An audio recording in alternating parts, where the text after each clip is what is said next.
speech is about the danger of alcohol compared to weed. Why is alcohol legal? Weed. Okay. Because alcohol use is legal and pervasive, it plays a particularly strong role in the relationship to crime and other social problems. Alcohol is a factor in 40% of all violent crimes today, and according to the Department of Justice, 37% of almost 2 million convicted offenders that are currently in jail report that they were drinking at the time of their arrest. The first danger is driving under the influence. Drinking and drunk driving is the #1 cause of death, injury, and disability of young people under the age of 21.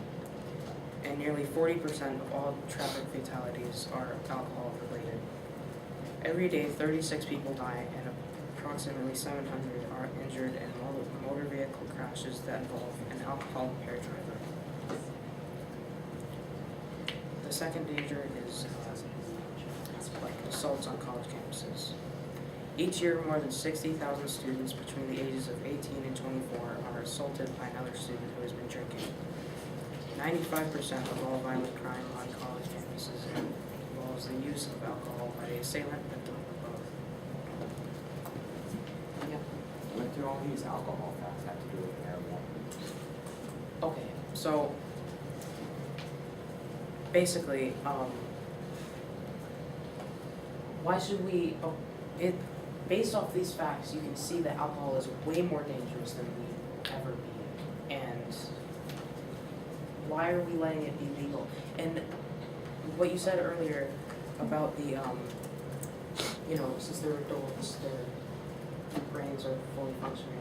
Actually, by the age of 21, your brain still isn't fully, it isn't there yet. So.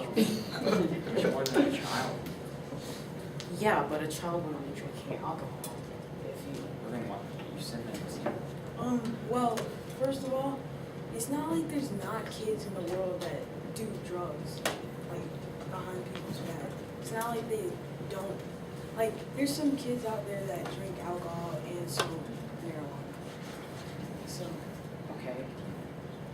that's, So their effects apparently are near the same, but one should be illegal even though it's less dangerous than the other, and one is way more accessible too. So you want to have one legalized and one not one illegalized. You want to have marijuana illegalized when it's has apparently around the same effects as alcohol and cigarettes. When 1 minute.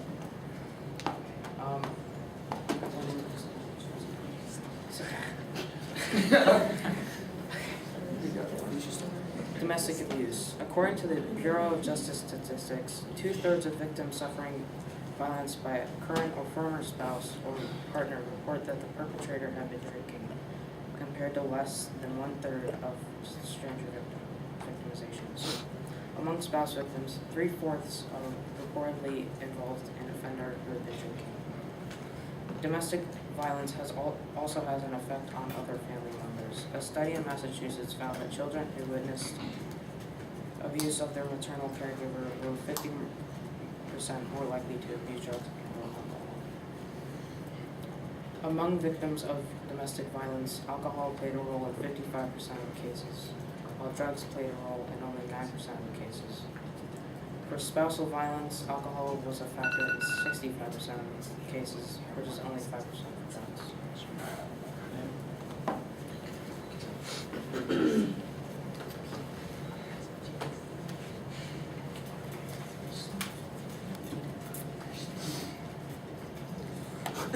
So,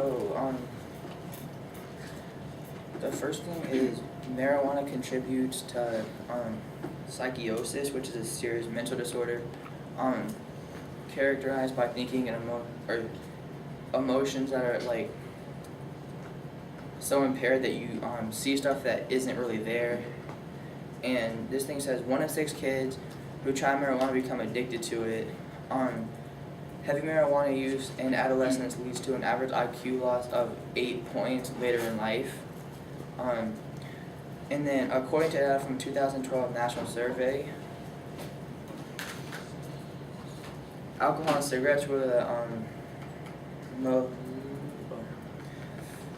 So, it is true that marijuana cannot directly kill its users in the way that alcohol or drugs like heroin can, and activists claim that it may ease symptoms for certain patients, though it has not been endorsed by the major medical associations. But if pot is relatively harmless, why are we seeing more than 100,000 hospitalizations a year for marijuana use? They're saying marijuana can harm a person's memory, and this impact can lead or can last for days or weeks after the immediate effects of the drug wear off. In another study, a group of heavy marijuana users were asked to recall a word from a list, and their ability to correctly remember the words did not return to normal until as long as 4 weeks after they stopped smoking.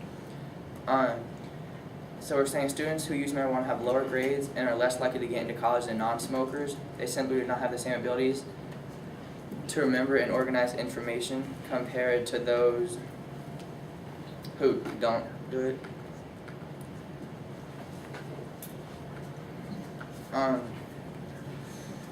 People that own pets or other animals are basically killing their own pets by using marijuana around them. It gets into their lungs, and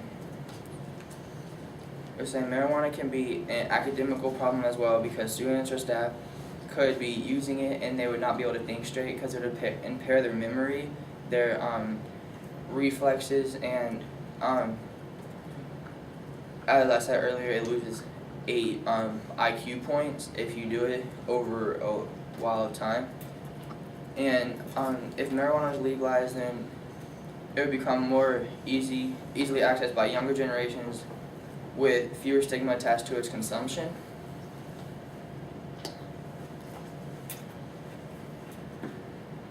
And a study of postal workers found that employees who tested positive for marijuana had 55% more accidents, 85% more injuries, and a 75% increase in being absent from work than post workers or employees that didn't do marijuana. So that for me is saying it impairs their judgment, and the 55% more accidents is because the reflex time isn't the same as someone who isn't doing marijuana. And then 85% more injuries could be the same reason. The reflexes aren't as high as a person who isn't doing marijuana. And then marijuana could affect the development of a brain if smoked at a young age. Smoking any substance will have a negative and potentially life-threatening effect on your life. Marijuana use can affect a person's memory, IQ, judgment, and problem-solving skills.